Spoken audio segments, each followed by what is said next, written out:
Welcome back mga ka-TV. Ang video na tatalakayin natin ngayon ay ang chapter 25 ng The Most Notorious Talker Runs the World's Greatest Clan. At kung bago ka lang sa channel ko ay huwag mahiyang mag-like, subscribe o follow at i-click ang notification bell para ma-notify ka sa susunod na video. Paalala, ang video na tatalakayin natin ngayon ay maaaring mag-iba mula sa ilalabas na anime. Hindi ko inaangkin ang mga drawing o anumang materyales na ipapakita. Ang layunin ko ay magpakita ng suporta at magbigay ng impormasyon tungkol dito. Ang lahat ng kredito ay nananatili sa mga orihinal na may-ari. Maraming salamat, hinamon ni Reyes si Albert na patunayan ang kanyang pagiging pinuno ng Gambino family sa pamamagitan ng isang duelo. Sinabi ni Reyes na kung mananalo si Albert, kikilalanin siya bilang pinuno ng pamilya, ngunit nagalit si Albert at tumangging sumunod. Dahil wala siyang kakayahan sa labanan, hinamak niya ang ideya ng duelo, ngunit tiniyak ni Reyes na maaari siyang pumili ng kinatawan para lumaban para sa kanya. Habang nagngingit-ngit si Albert sa hamon, dumating si Fenocio at lalong ininsulto si Albert na pabirong tinawag ang sarili bilang isang direktang kaanib kagaya mo rin. Si Fenocio, isang miyembro ng mas mataas na ranggo mula sa isang pamilya na kaanib ng makapangyarihang Luciano family, ay kinutya ang masamang reputasyon ni Albert. Hindi nagkataon ang pagdating ni Fenocio, nandito siya upang maging saksi sa duelo. Isang plano na sinimulan ni Noel.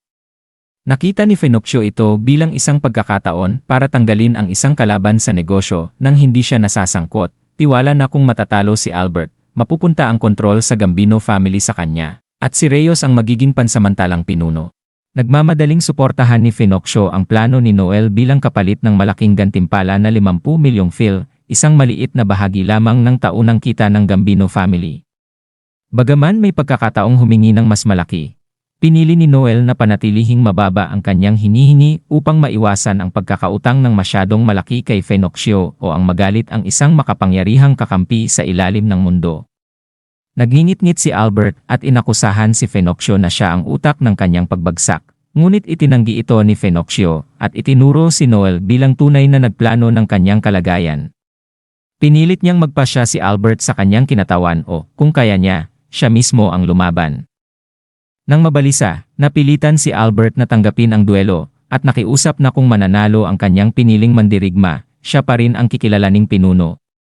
Idinagdag ni Fenocio ang isang insentibo na nangangakong hihilingin niya sa papa niya na patawarin si Albert sa nakaraang kahihiyan na gawa niya, tulad ng paglusob sa Seeker Bar at nabitag lang ni Noel at umalis na nakakahiya. Sa tindi ng nakataya, pinili ni Albert si Koga, ang tanging mandirigmang may kasunduan sa kanya ng katapatan at bilang alipin, bilang kanyang kinatawan.